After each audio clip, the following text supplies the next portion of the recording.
Ngayong ipinagdiriwang natin ang kapistahan ng mahal na Birhen Maria ng Pilar. Kilalanin natin ang kanyang milagrosang pagpapakita kay Santiago Apostol.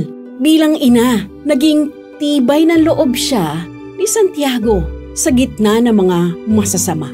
Naging mahiwagang haligi rin siya at kublighan niya laban sa kapahamakan. Buhay na buhay din ang pangangalaga sa atin ng ating ina na nakaluklok sa shrine ng Fort Pilar sa Zamboanga. Kaya't anuman ang pinaka-iingat-ingatan nating katangian ng ating mahal na ina, naway maging buhay na saksi rin tayo. Malay mo, next time, maririnig natin sa iba, ramdam ko ang ating mahal na ina sa'yo.